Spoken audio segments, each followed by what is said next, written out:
हाँ तो friends, affairs का सिलसिला ज़ोरों शोरों से चलते हुए हम लोग सेट नंबर 4 पे आ चुके हैं और आशा करते हैं कि आपने बाकी के 3 सेट को ज़रूर देखा होगा। और मैं कोशिश कर रहा हूँ कि इस सीरीज़ में जितने कम पार्ट्स में आपके साथ बहुत ही शानदार क्वेश्चंस प्रोवाइड करा सकूँ, ताकि पॉइंट टू पॉइंट चीज़ें आप पढ़ो और एग्ज़ाम्स में वो चीज़ आपका हेल्प करे। तो रेगुलर बेसिस पे जो भी चीज़ें दी जा रही हैं आप उनको फॉलो ज़रूर करिएगा और आराम से वीडियो को देखिए और सीखिए। तो चलिए शुरू करते हैं। सबसे पहला प्रश्न क्या कह रहा है कि पुस्तक संसद में नीतीश कुमार का हाल ही में विमोचन किया गया, तो इसके लेखक कौन है? तो संसद में नीतीश कुमार नामक पुस्तक जो है, इसके लेखक हो जाते हैं जगनारायण सिंह यादव। जगनारायण सिंह यादव। अच्छा, एक पुस्तक हमने और देखा था, जैसे नीम का शहद। नीम का शहद पुस्तक है जिसका विमोचन हाल ही में नीतीश कुमार जी ने किया था, तो उसके लेखक हैं राजवर्धन आज़ाद। वो याद रखेगा, दोनों पुस्तक इम्पॉर्टेंट रहने वाला है। बिहार के नालंदा विश्वविद्यालय परिसर का उद्घाटन कब किया गया? तो आप जानते हैं कि बीपीएससी में क्या होता है कि अब आपके पास ये डायरेक्ट भी पूछ लिया जाता है कि कब हुआ था। कहाँ हुआ था तो ठीक ही है, लेकिन कब हुआ था ये भी पूछा जाता है, तो ये भी याद रखिएगा।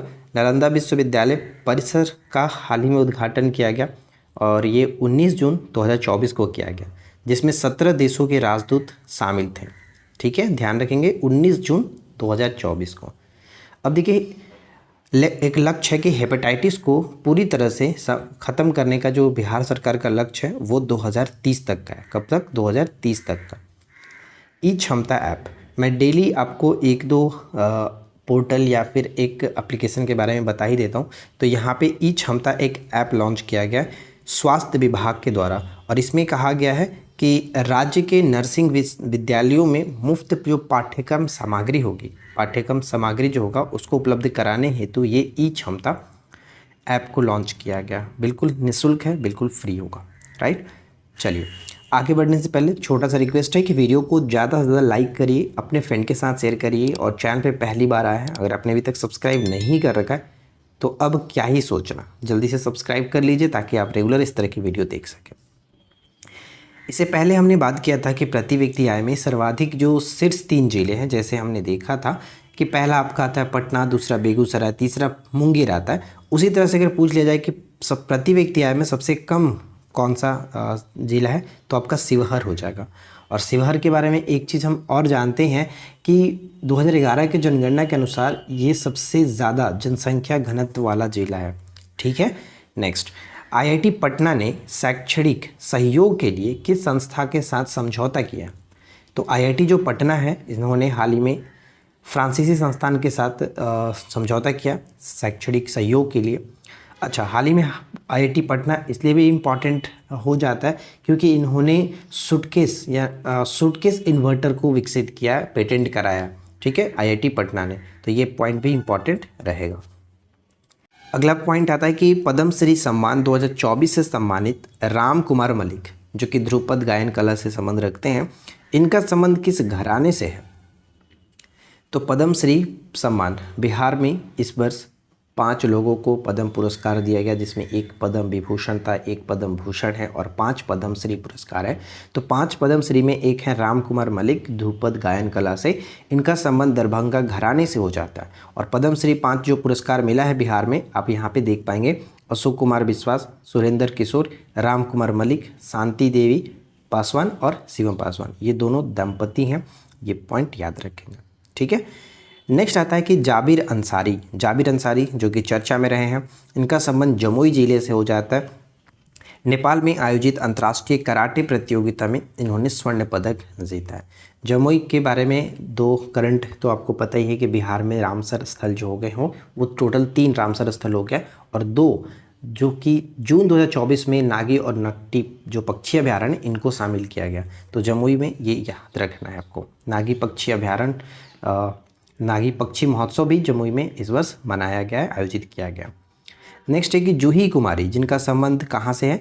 तो देखिए, ये एक तो पहलवान है और राष्ट्रीय कुश्ती प्रतियोगिता में इन्होंने कांस्य पदक जीत करके बिहार को गौरवान्वित किया है।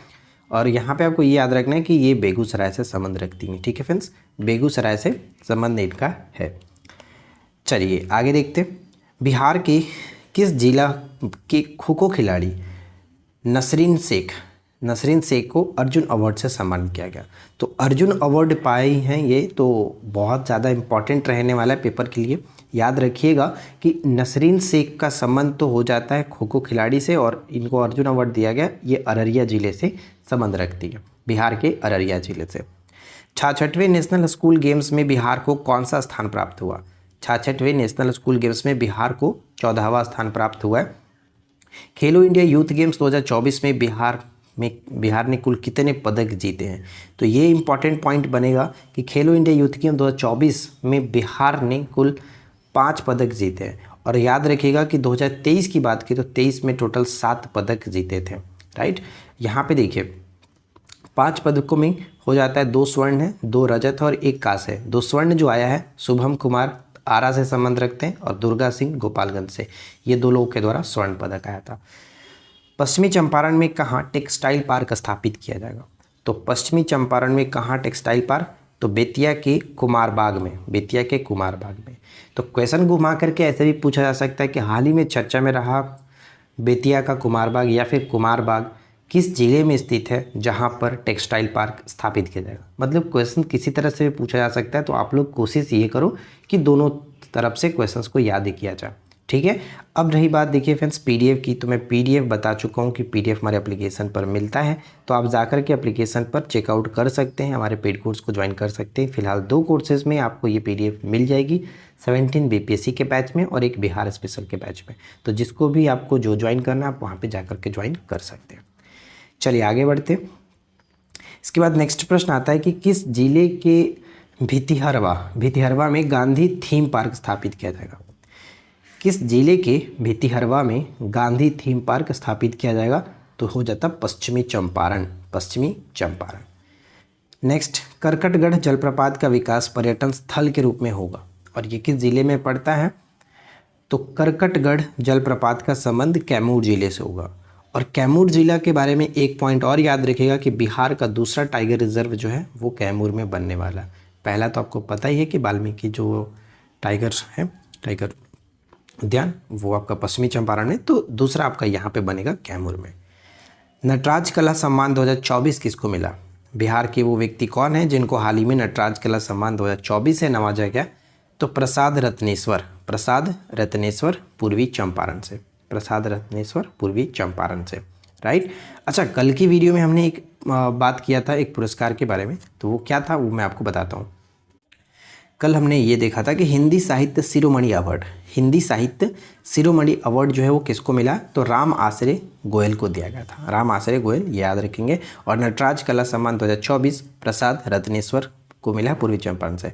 तो क्या मैं एक पुरस्कार पर वीडियो बना दूं, स्पेशल वीडियो पुरस्कार पर रहेगा, जो 2024-2023 की जो भी महत्वपूर्ण पुरस्कार हैं जिनको मिला है उनको एक हम वीडियो में बना सकते हैं। अगर आप लोग राज़ी रहेंगे तो जल्दी से कमेंट करके बताइएगा आप क्या चाहते हैं। साहित्य अकादमी युवा पुरस्कार 2024, साहित्य अकादमी युवा पुरस्कार 2024 किसको मिला? तो रिंकी झा ऋषिका को मधुबनी से ये संबंध रखती हैं। इनकी कविता संग्रह नदी घाटी सभ्यता के लिए ये दिया गया, नदी घाटी सभ्यता के लिए रिंकी झा ऋषिका को साहित्य अकादमी युवा पुरस्कार 2024 मिला है। नेक्स्ट पॉइंट आता है कि ई चालान से राजस्व अर्जित करने के मामले में बिहार का कौन सा स्थान है? ई चालान से राजस्व अर्जित करने के मामले में बिहार का पूरे देश में 5वां स्थान बनता है, ठीक है, 5वां स्थान।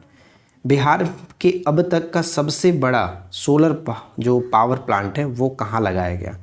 तो अब तक का सबसे बड़ा सोलर पावर प्लांट बांका में लगाया गया। और बांका से रिलेटेड एक चीज़ याद रखिएगा, जैसे कि मंडार पहाड़ी इम्पॉर्टेंट है। मंडार पहाड़ी कहाँ पर है? तो ये बांका में पड़ता है, राइट। चलिए आगे बढ़ते हैं। इसके बाद हम देखेंगे कि बिहार व देश के पहले डिजिटल भिखारी के रूप में पूरे भारतवर्ष में प्रसिद्ध किसका हाल ही में निधन हो गया? यानी डिजिटल भिखारी के रूप में ये प्रसिद्ध थे भारत और पूरे बिहार में, तो इनका हाल ही में निधन हो गया। राजू प्रसाद नाम था इनका, राजू प्रसाद। देखिए बिहार सरकार के द्वारा अलग अलग तिथि को कुछ चीज़ें घोषणा की गई है कि इस तारीख को हम लोग ये चीज़ मनाएंगे। तो बिहार सरकार द्वारा घोषित बिहार पृथ्वी दिवस मनाने की घोषणा कब की गई है? तो बिहार पृथ्वी दिवस 9 अगस्त को मनाया जाएगा। ध्यान रखिएगा, बिहार पृथ्वी दिवस कह रहा है, ना कि पृथ्वी दिवस, राइट। तो पृथ्वी दिवस कब मनाया था आप लोग ये कमेंट करके बताओ।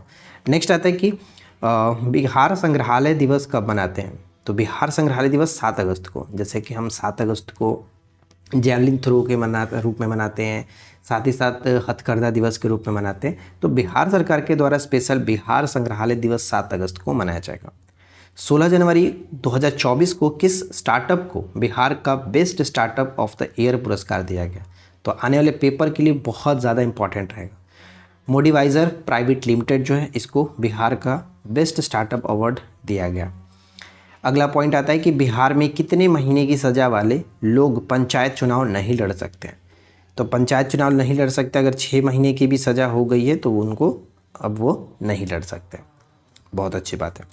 नेक्स्ट, वित्त वर्ष 23-24 के दौरान राष्ट्रीय कृषि और ग्रामीण विकास बैंक यानी नाबार्ड द्वारा बिहार को दी गई कुल वित्तीय सहायता कितने थे? हमने इसे प्रीवियस वीडियो में बात किया था कि यानी वित्त वर्ष 24-25 मैंने ये बताया था कि वित्त वर्ष 24-25 में बिहार को कितना अनुमान दिया गया है कि नाबार्ड देगा। तो वो आपका यहाँ पे हमने बात किया था 24-30-93 करोड़, ठीक है, 24-30-93 करोड़। लेकिन ये पिछले वर्ष की बात की जा रही है कि कितना दिया गया था। तो 23-24 में अगर देखा जाए तो आप यहाँ पे देख पाएंगे कि 10,372 करोड़ 10,372 करोड़ रुपए जो कि दिए गए थे। अगला प्रश्न आता है कि बिहार सरकार के अनुसार जीएसटी संग्रह बढ़ाने के लिए प्रमुख क्षेत्र कौन सा है?